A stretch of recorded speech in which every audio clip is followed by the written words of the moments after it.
he definitely seemed to embrace his role as being the patriarch of the Democratic Party. It was almost as he's saying, look, let me tell you about my disciple, Barack Obama. The only thing I think Republicans will jump on, I thought, was when he said, with Joe Biden's experience and wisdom, supporting Barack Obama's proven understanding.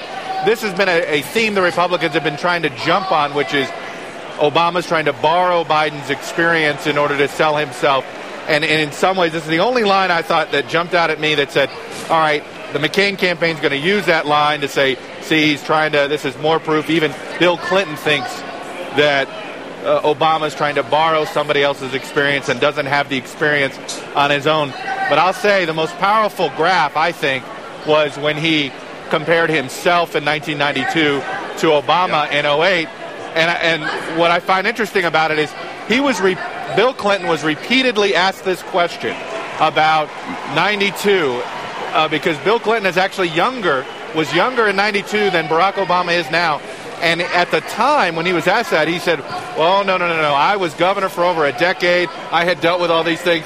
So you could just tell time heals all wounds, and past statements are past statements.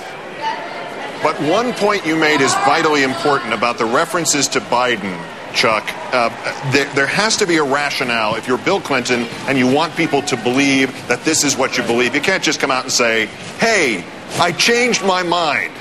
Vote for him. There has to be some evolution that you saw in him that you can then say created this evolution in your chain of thought. And maybe it was worth the sacrifice of putting that out there for the Republicans to chew on if it's necessary, to be able to say the primary tested him and the Biden choice was his first presidential decision and he hit it out of the park. You've got to provide the rationale. Was that not the rationale?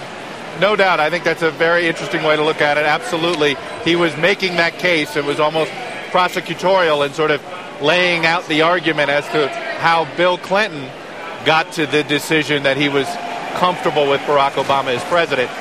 But still, that will be the line I think that they use to try to tweak Obama here a little bit. But overall, again, it was a patriarchal speech, and I think Tom was right.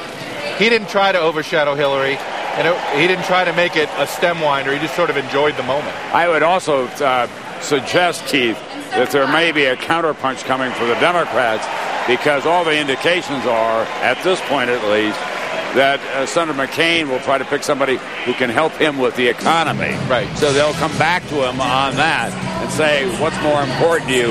And what Bill Clinton did here was twin up understanding, as he put it, with the skills in the national security area. They've got John McCain on the record saying, I don't know much about the economy.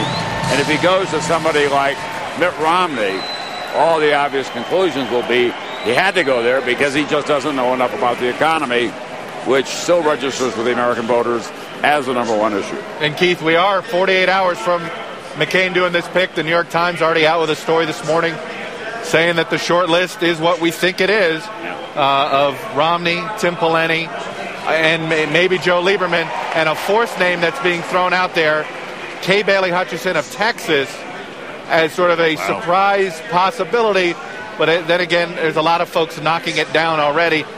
Hutchison and McCain never have been two senators that have gotten along. But again, the idea of McCain picking a woman because of the popularity of Hillary Clinton has to be tempting to some Republicans, and that may be why that rumor's out there.